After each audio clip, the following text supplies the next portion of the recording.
ग्वालियरपुर गांव में पति पत्नी पीलू और बबलू किसानी करते थे। वो लोग बहुत सीधे साधे, भोले भाले और ईमानदार थे और कम आमदनी में भी गुजर बसर कर रहे थे। बबलू खेत में सिर्फ जीविका खाद का उपयोग करता था, वो क्योंकि वो धरती को माता की तरह मानता था और केमिकल्स की अपने खेत में एक बूंद भी नहीं पड़ने देता था। लेकिन खेत में मेहनत करने के बाद भी खेत में फसल नहीं होती थी। दोनों पति पत्नी कभी सब्जी तो कभी अनाज तो कभी फल की फसल उगाने की कोशिश कर रहे थे, लेकिन एक भी फसल नहीं उगती थी। तो पीलू कहती है, सुनिए जी, हम जी जान लगा रहे हैं लेकिन खेत में फसल नहीं उग रही है। हमारे ऊपर कितना कर्ज हो गया है, हर कोई पैसा मांगने आता है। मैं सोच रही थी कि मैं किसी के घर पर काम करने लगती हूँ, कम से कम घर में खाना खाने लायक पैसा तो आएगा, नहीं तो हम भूखे ही मर जाएंगे। आप भी सोचिए, क्या हमें इस खेत को छोड़ देना चाहिए कि नहीं?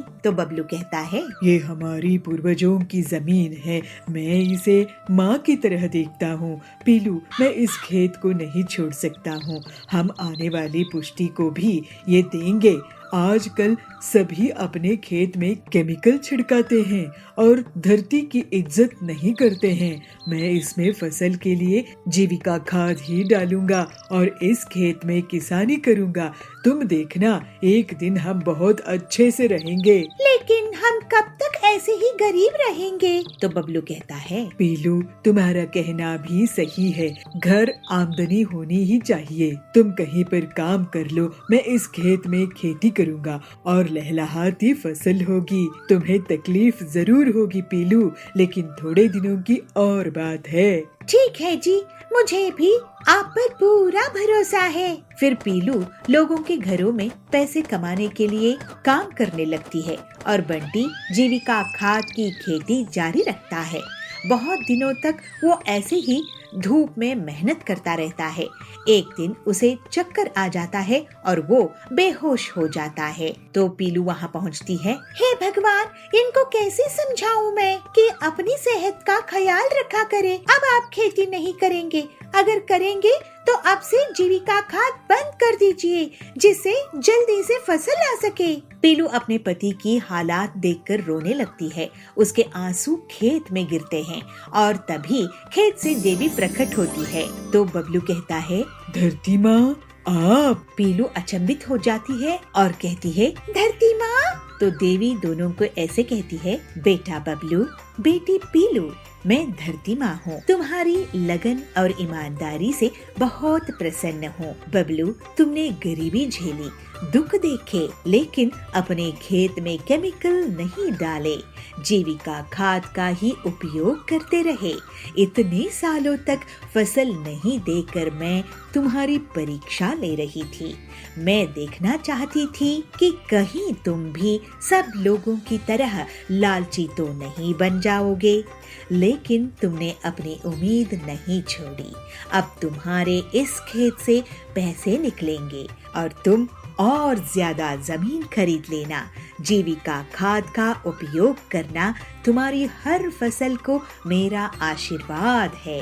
ऐसा कहकर देवी वहाँ से चली जाती है और उनके वरदान के कारण अब बबलू के खेत में हर तरह की फसल उगने लगी। वो फल, सब्जी, अनाज सब कुछ उगाता था और भरपूर मात्रा में उगाता था। फसल अब मुनाफे में बिकने लगी और वो बहुत जल्दी ही बहुत अमीर हो गया। पीलू और बबलू को अपनी ईमानदारी और नेक दिली के कारण वरदान मिला, जिससे उनका जीवन हमेशा के लिए अच्छा हो गया। अब वो हंसी खुशी रहने लगे। बड़े बड़े तरबूजों को देखकर पूरा परिवार बहुत खुश होता है और उन्हें टिल्लू बाजार में बेचने लगता है। तरबूज बेचने से टिल्लू की बहुत अच्छी कमाई होती है। एक जंगल में पीलू चिड़िया अपने पिता टिल्लू और अपनी माँ बबली के साथ रहा करती थी। टिल्लू खेती करके अपने परिवार का भरण पोषण करता था। मुखिया रहा करता था जो पक्षियों की जमीन को जबरदस्ती हड़प लिया करता था और जो भी पक्षी उसका विरोध करते वो उसे मरवा देता था। एक दिन टिल्लू अपने खेत में काम कर रहा था। तभी मुखिया टिल्लू के खेत पर पहुंचता है। मुखिया के साथ उसके कुछ गुंडे भी रहते हैं। अरे टिल्लू, ये खेत तू मेरे नाम कर दे, उसके बदले में मैं तेरा पूरा कर्ज माफ कर दूंगा। टिल्लू कहता है, कैसा कर्ज मुखिया जी, मैंने तो आज तक आपसे कोई कर्ज लिया ही नहीं। इस पर मुखिया उसे धमकाते हुए कहता है, अच्छा तूने मुझसे कर्ज नहीं लिया, ये देख कागजात, इस कागजात में तूने मुझसे पूरे 2 लाख रुपए उधार लिए हैं और इसमें तेरा अंगूठे का निशान भी है, और अब तो ब्याज मिलाकर ये पूरे 4 लाख रुपए हो गए हैं। टिल्लू ये सब देखकर बहुत डर जाता है। वो गिड़गिड़ाते हुए कहता है, मालिक आप ये सब मत कीजिए, अगर आप मेरी जमीन ले लेंगे तो मेरा परिवार भूखा मर जाएगा। देख टिल्लू, मैं तुझे अभी बहुत अच्छे से समझा रहा हूँ, अगर तू मेरी बात नहीं माना तो फिर तू जानता है अंजाम क्या होगा। इन गुंडों को देख रहा है ना, ये तुझे ऊपर पहुंचा देंगे। इस तरह डराने धमकाने से टिल्लू मुखिया का सामना नहीं कर पाता है और वो डर के मारे उसको अपना खेत दे देता है। टिल्लू उदास मन से घर आता है। बबली उसे कहती है, क्या बात है जी, आज आपकी तबीयत ठीक नहीं लग रही है। अरे बबली, सब बर्बाद हो गया। आज मुखिया खेत पर आए थे, उन्होंने फर्जी कागजात बनाए कि मैंने उनसे कर्ज लिया था, जबकि मैंने उनसे कोई भी कर्ज नहीं लिया था। अब डरा धमकाकर उन्होंने मेरी जमीन हड़प ली है। पीलू अपने पिता से कहती है, पिताजी आप मेरे साथ मुखिया के घर चलिए, मैं उससे अपना खेत वापस लेके ही आऊंगी। फिर टिल्लू पीलू के साथ मुखिया के घर चला जाता है। पीलू गुस्से में मुखिया से कहती है, बदमाश मुखिया जी, आपकी हिम्मत कैसे हुई मेरे पिताजी से खेत हड़पने की, अब उसे तुरंत वापस कीजिए। मुखिया कहता है, टिल्लू तेरी बेटी तो बहुत सुंदर दिखती है, गुस्से में तो ये और भी अच्छी लगती है। एक काम कर, तू मेरी इससे शादी करा दे, फिर तुझे तेरा खेत वापस मिल जाएगा। टिल्लू अपनी बेटी से कहता है, देखा बेटी, ये कितना बदतमीज है, ये बदमाश है, इसके मुंह मत लग, चल मैं किसी और के खेत में काम करके अपना घर संभाल लूंगा। इस तरह कुछ दिन बीत जाते हैं। फिर टिल्लू हरिया तोता के खेत में काम करने लगता है। एक दिन पीलू अपने पिता के लिए भोजन ले जा रही थी, तभी उसे किसी के करहाने की आवाज आती है। पीलू उस आवाज की तरफ जाती है तो झाड़ियों के बीच में उसे एक पक्षी दिखाई पड़ता है। वो बहुत घायल था और वो करहाते हुए पानी मांग रहा था। पीलू कहती है, ये लीजिए पानी पीजिए। पीलू चिड़िया तुरंत ही उस घायल पक्षी को पानी पिलाती है। फिर वो पक्षी पीलू से कहता है, बेटा तुम्हारा बहुत बहुत शुक्रिया, एक जंगली जानवर ने मुझ पर हमला कर दिया था, मैं बुरी कदर घायल हो गया था, यहीं पास में ही मेरा घर है, तू मुझे मेरे घर तक पहुंचा दे। फिर पीलू उस घायल पक्षी को उसके घर तक पहुंचा देती है। घर पहुंचने के बाद वो पक्षी पीलू को एक बड़ी सी पोटली लाकर देता है। बेटा तूने मेरी जान बचाई है, ये ले, इसमें तेरे लिए इनाम है। बेटी ये कोई साधारण इनाम नहीं है, ये तरबूज के जादुई बीज हैं, इन्हें तू अपने आंगन में बिखेर देना, फिर देखना चमत्कार। फिर पीलू घर आकर उन चमत्कारी बीजों को अपने आंगन में बो देती है। टिल्लू उसे देखकर कहता है, अरे पीलू ये तू क्या कर रही है। पीलू कहती है, पिताजी ये तरबूज के जादुई बीज हैं, मैंने एक पक्षी की मदद की, मैंने उसे घर छोड़ा तो उसने मुझे ये तरबूज के जादुई बीज दिए, जिसे मैं अब अपने आंगन में बो रही हूँ। कुछ ही दिनों में पीलू के आंगन में तरबूज उगाते हैं, वे बहुत ही बड़े रहते हैं। बड़े बड़े तरबूजों को देखकर पूरा परिवार बहुत खुश होता है और उन्हें टिल्लू बाजार में बेचने लगता है। तरबूज बेचने से टिल्लू की बहुत अच्छी कमाई होती है। इसके बाद से टिल्लू और उसका परिवार खुशी खुशी रहने लगते हैं।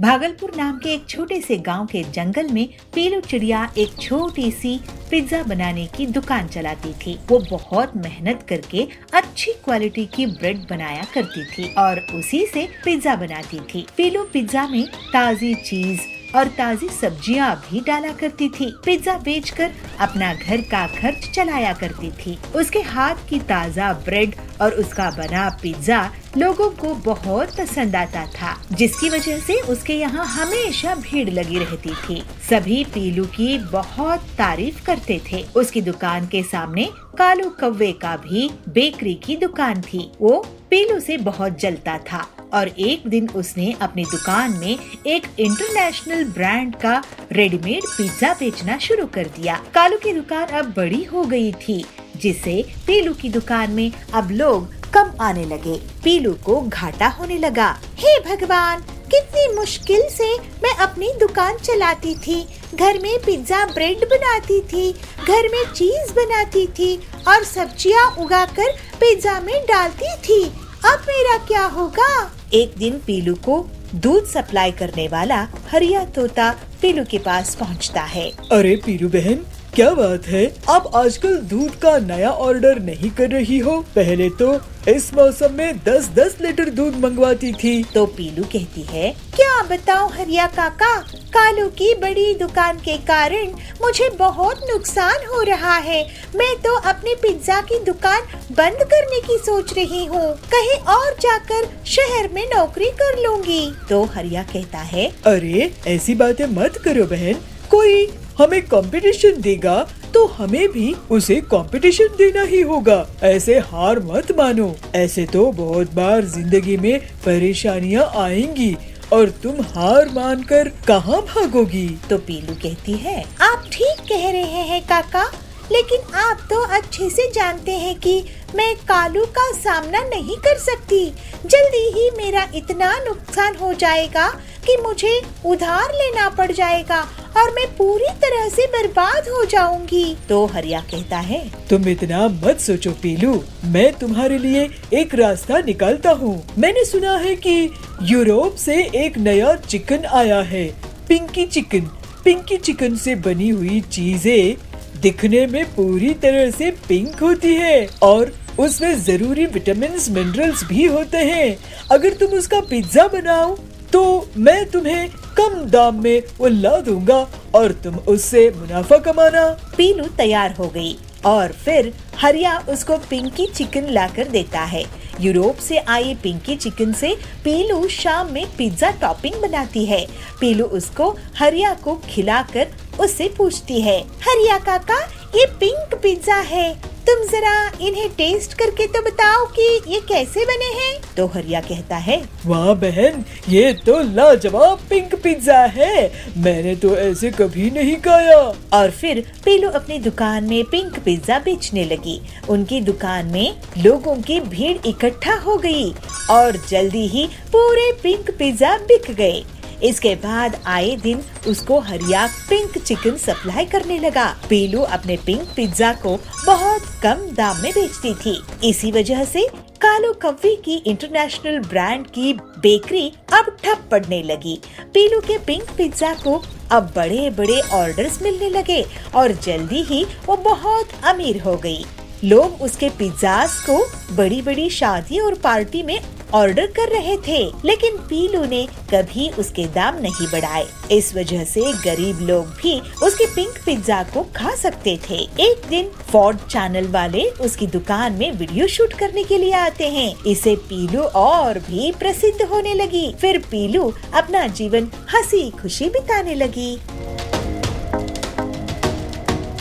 हीरापुर के जंगल में पीलू अपने पति बबलू के साथ रहती थी। वो दोनों पति पत्नी पंक्चर बनाते थे। ऐसे ही एक दिन टिल्लू उनकी दुकान में पंक्चर बनवाने के लिए आया। अरे मैडम, आप पंक्चर बना रही हैं? हाँ भाई साहब, मैं औरत हूँ तो क्या पंक्चर नहीं बना सकती? आप फिक्र ना करें, हम लोग बहुत अच्छे से पंक्चर रिपेयर करते हैं, आपको शिकायत नहीं होगी। ये तो बहुत खुशी की बात है। टिल्लू के जाने के बाद बबलू कहता है, आज का दूसरा ग्राहक था ये, इतनी मेहनत के बाद भी कमाई नहीं होती है। पीलू एक दिन वो अपने पति से कहती है, सुनिए जी, हमारा ज्यादा फायदा नहीं हो रहा है क्योंकि हम दिन में सिर्फ 20 पंक्चर ही ठीक कर पाते हैं। हम कम से कम 30 पंक्चर बनाने होंगे। अच्छा, तो मैं कोई जुगाड़ करता हूँ। उनकी दुकान से कुछ दूरी पर कालू कव्वे की भी पंक्चर की दुकान थी। वो पीलू की बात सुनकर हिसाब लगाता है। पीलू चिड़िया, 30 नहीं, मैं तो 50 पंक्चर ठीक करूँगा अपनी दुकान में और तुम्हारी दुकान बंद करवा दूंगा। तो और 50 पंक्चर मेरे पास पास ठीक करवाने आएंगे, लेकिन उसके लिए मुझे एक चाल चलनी होगी। फिर कालू अपनी पत्नी सुंदरी को बहुत सारे कील देता है और अपनी दुकान से पहले खड़ा कर देता है। सुंदरी आने वाली गाड़ियों के नीचे कील फेंक देती थी, जिससे गाड़ियाँ पंक्चर हो जाती थी और फिर सुंदरी और कालू उनको अपनी दुकान में ले आते थे। इस तरह से वे लोग बहुत पैसे कमाने लगे। अरे आपने देखा कि कालू कैसे लोगों की गाड़ियाँ पंक्चर करके उन्हें ठीक करता है और पैसे कमा रहा है। हाँ, ये बहुत गलत कर रहा है, एक दिन बहुत पछताएगा। लेकिन पीलू और बबलू के पास ग्राहक बहुत कम हो जाते हैं। इस बीच बबलू, पीलू, पीलू भाभी, ये देखो मैं आप लोगों के लिए क्या लाया हूँ। ये है ऑटोमेटिक पंक्चर बनाने की मशीन। देखने में साधारण हवा भरने वाले पंप जैसी लगती है, लेकिन इससे आप लोग दिन में 100 पंक्चर बना सकोगे। लेकिन हरिया भाई, हमारे पास तो आजकल 10 ग्राहक भी नहीं आते हैं। फिर पीलू हरिया को कालू और सुंदरी के बारे में बताती है, तो हरिया तोता कहता है, तुम अपनी ईमानदारी मत छोड़ना, बाकी ऊपर वाले के हाथ में है। मैं आज से स्कूल और ऑफिस में लेटर देके आऊंगी कि हमारे यहाँ ऑटोमेटिक पंक्चर बनाने की मशीन है और जो ग्राहक आएंगे उसे हम 50% डिस्काउंट देंगे। ऐसे पीलू सोचती है। तो बबलू कहता है, आइडिया तो अच्छा है पीलू, कम से कम खाने के लायक पैसे तो आएंगे, नहीं तो कालू ने तो हमारी दुकान बंद ही करवा दी है। क्यों बबलू, ये मेरी नई कार कैसी लग रही है? सुनो, दुकान बंद करके तुम मेरे नए घर आना। बबलू, पीलू, देखना हमारी दीवार जितनी टीवी है, डबल डेकर फ्रिज है और सुंदरी के पास तो गहने भी है। तुम्हारी तरह गरीब नहीं है हम लोग। तो पीलू कहती है, जाओ कालू जाओ, हम ईमानदार थे, हैं और रहेंगे। कालू उनकी हंसी उड़ाकर चले जाता है। इसी तरह कुछ दिनों के बाद तेज रफ्तार से बड़ी सी गाड़ी आ रही होती है। सुंदरी ये देखकर सोचती है, अरे इतनी बड़ी कार, इनसे तो 1000 रुपए लूंगी पंक्चर ठीक करने का। और वो कार के नीचे कील फेंक देती है। कार डगमगाते हुए रुक जाती है। जैसे ही कालू और सुंदरी उसके पास जाते हैं, उसके अंदर से डाकू निकलते हैं। मैंने देखा कि तूने हमारी गाड़ी पंक्चर की थी। डाकुओं से चोरी, अभी हम तुम्हारा घर लूटेंगे। फिर वो डाकू कालू के घर से रुपये, गहने और फिर कालू की कार चुराकर भाग जाते हैं। हाय, हम लुट गए, बर्बाद हो गए। सारी चोरी की कमाई चोरी हो गई। अब आगे से कसम खाते हैं ऐसा नहीं करेंगे। कालू कसम खाता है। तो पीलू कहती है, हमारी दुकान बंद करने चले थे, खुद ही दुकान लूट बैठे। इसके बाद पीलू और बबलू अपनी मशीन से पूरे जंगल के लोगों की गाड़ी का पंक्चर ठीक करते थे और जल्दी ही वो लोग बहुत अमीर हो गए। फिर दोनों पति पत्नी खुशी खुशी ईमानदारी से रहने लगे।